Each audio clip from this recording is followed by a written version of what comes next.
So I'm making this video to share my own experience with Himalayan pink salt and basically to suggest and urge everybody to rethink what they think that they know about salt. Okay, a lot of people don't realize the significant benefits that sodium actually plays in the body and the roles that sodium has in the body, and the symptoms of salt deficiency or sodium deficiency are so widespread. A lot of people are facing chronic health problems that they don't realize are caused by sodium deficiency and can easily be reversed and solved, or at least their condition can improve drastically if they were to start supplementing with just a little bit of Himalayan salt in their water. Now, before I explain why or how a lot of people become sodium deficient or why it's so common, let me just get my recommendations out of the way, okay?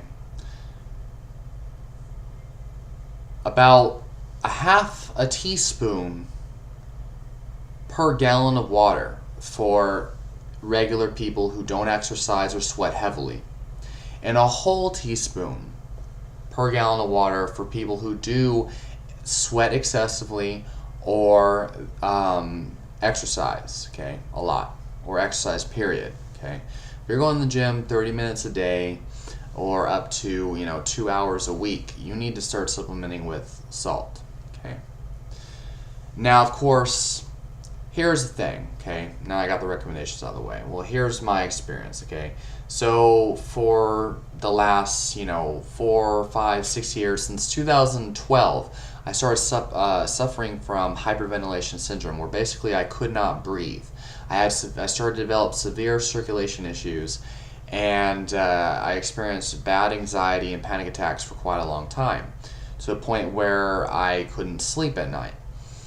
And I've had a lot of suspicions as to what it could have been. I thought it was a heart attack. I thought that maybe it was too much caffeine, or I was exercising too much, magnesium deficiency, all sorts of crazy things.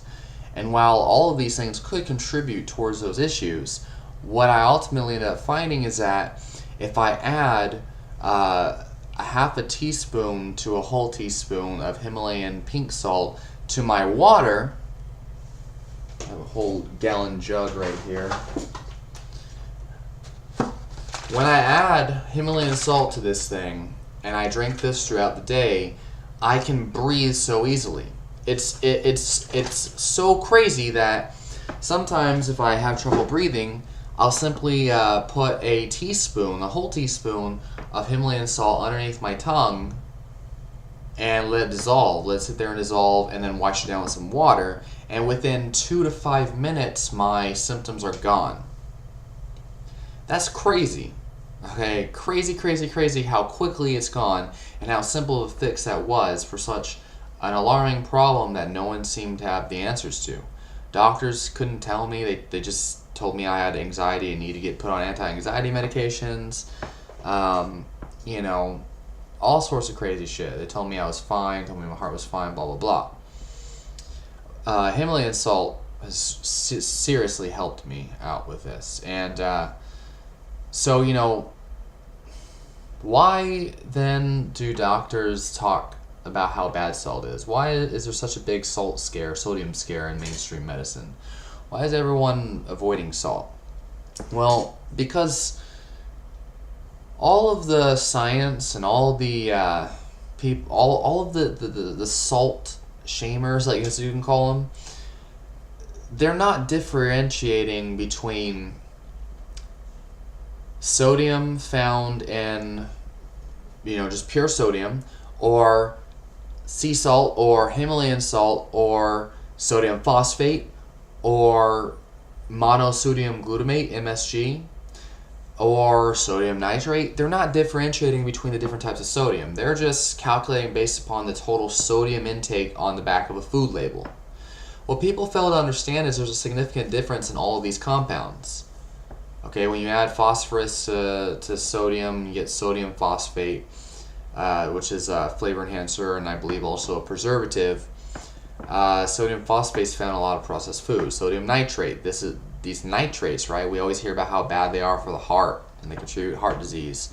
well, shit, maybe it's not sodium that's the problem. Maybe it's sodium nitrate. Maybe it's sodium phosphate. Maybe it's monosodium glutamate. All of these sodium derivatives, okay, are so much different than just pure sodium that's found in nature, okay? So I could definitely see why people claim that sodium's so bad for you when you're talking about processed foods and you're not differentiating between the sodium found in these foods and the sodium found in Himalayan salt or even regular table salt. A lot of people try to say that there's not a big difference between table salt and Himalayan salt, but there is. Okay, at a baseline, I feel like the majority of the problems, the heart problems and all these other issues that people, the high blood pressure or whatever, that people experience when they have too much sodium intake, I feel like it's actually the chemical versions of these, the sodium phosphate, all the preservatives and the processed food versions of the sodium, MSG. I don't feel like Himalayan salt does this. As a matter of fact, there's been conflicting studies. Some show that sodium lowers blood pressure, while others show that sodium actually raises blood pressure. A lot of times it's just because there's variables that they're not getting clear on. And you really do have to kind of break down the differences, especially between sodium phosphate and all these other nitrates and all this shit. And then, of course, regular sodium. You have to, at a baseline. And furthermore, sodium found in Himalayan pink salt or real salt or unprocessed natural rock salt is going to have a completely different effect in the body than if you were to find isolated sodium chloride, by the way, is a compound. Sodium chloride found in table salt. Table salt also contains a silica compound. I believe it's a modified silica of some kind. And anti-caking agents, and some of them include colorings and other things.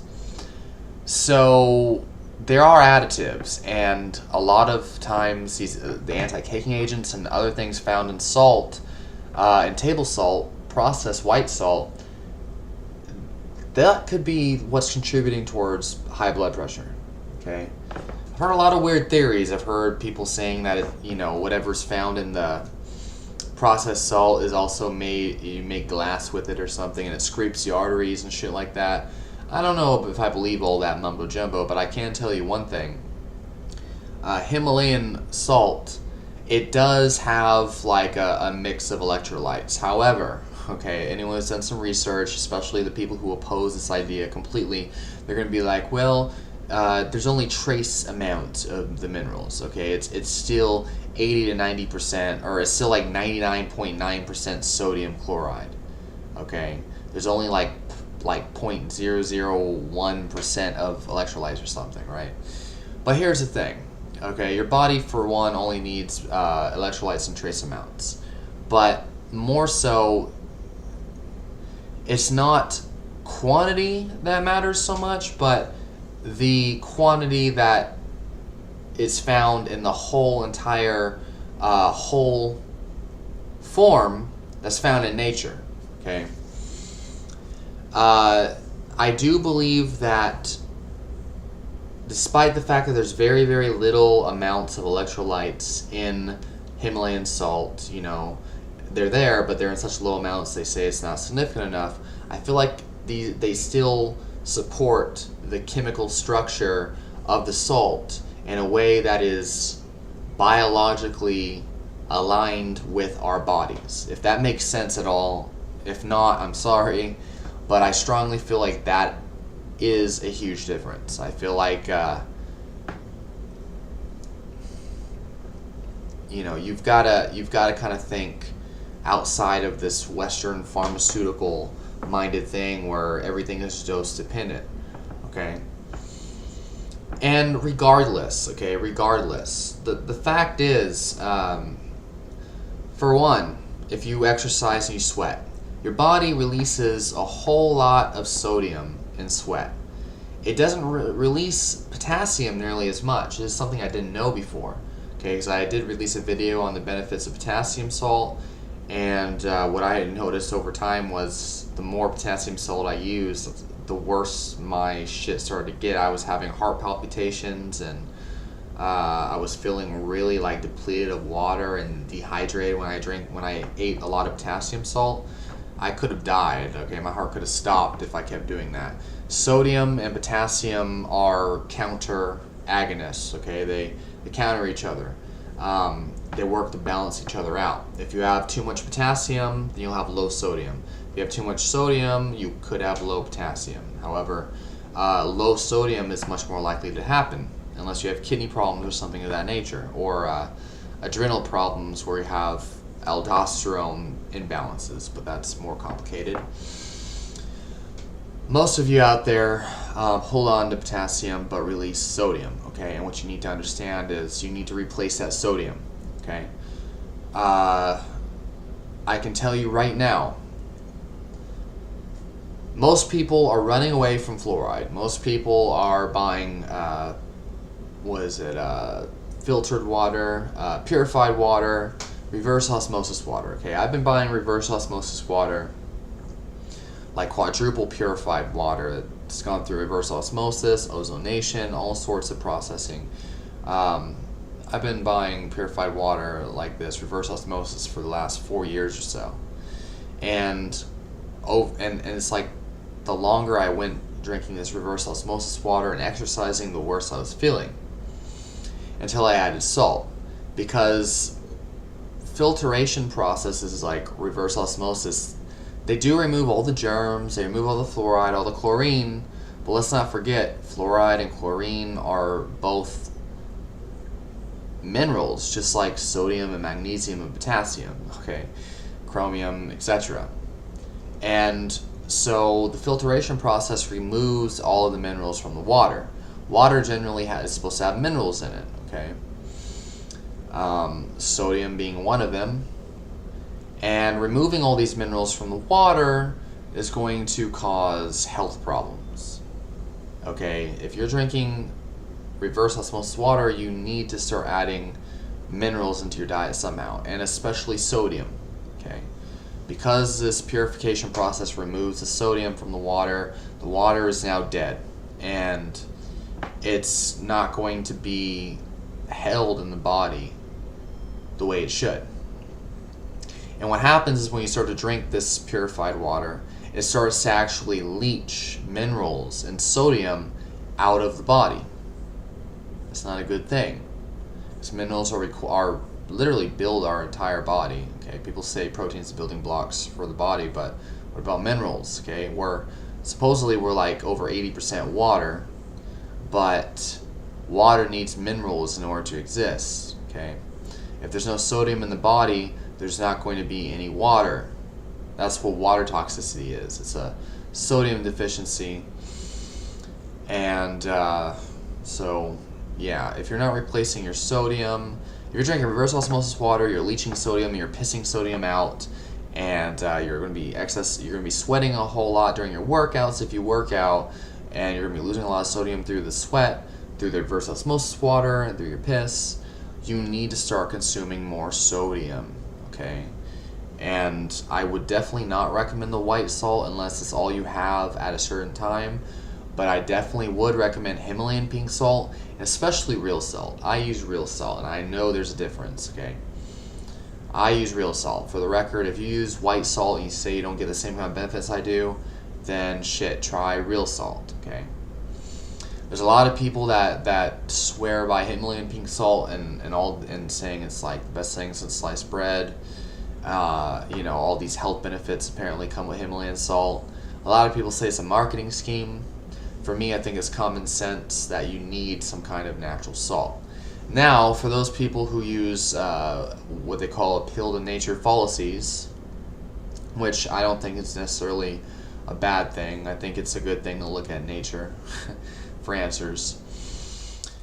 You people might be saying, well, what the fuck? Like, salt was not a natural part of our diets, Our ancestors never ate salt. Salt didn't exist back then, so why do we need salt? Where did this come from, or whatever? Well, motherfuckers.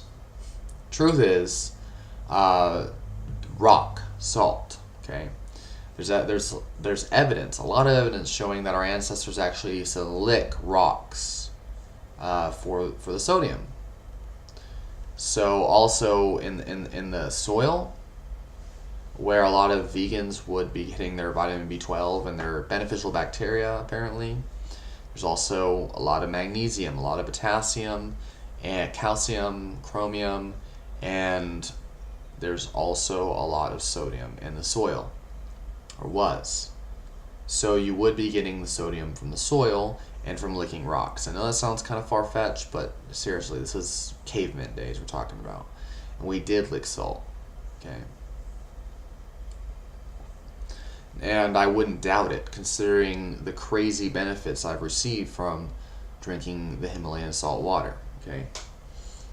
I drink a lot of water because I work out a lot. I think by default I'd probably be drinking maybe a gallon a day with all the salt in it. Maybe not even, but since I work out and sweat so much, I'm so active, I drink about 2 gallons a day with salt in there. And another thing is people with chronically tight muscles, a lot of tension, muscle tension and whatnot.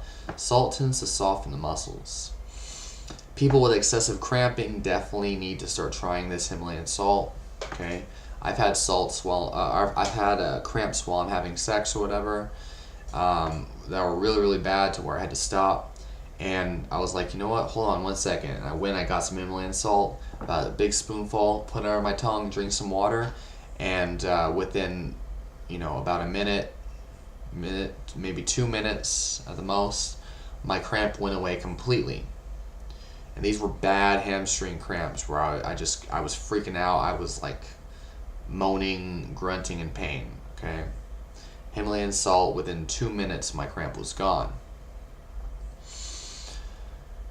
So, takeaway from this video,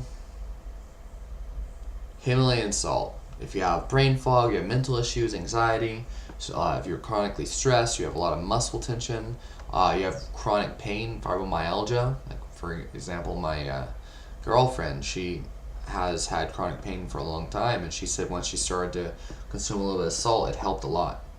Didn't completely remove the pain, but it seemed to resolve it over time, and definitely helped ease it. She felt the muscle tension go away. So takeaway, yes, Himalayan salt, motherfuckers. Just try it. Real salt, if you can, try the brand Real Salt. It's another type of pink salt. It's supposed to be even better. But Himalayan salt's fine too. That's more common to find and it's cheaper. I would not recommend regular sea salt or white salt of any kind. I recommend pink salt or a gray dark salt. Okay, that's a sign that there's minerals in there. So, hope that's been resourceful for you. If you have any questions or comments, please post them down below and I'll get back to you as soon as I can.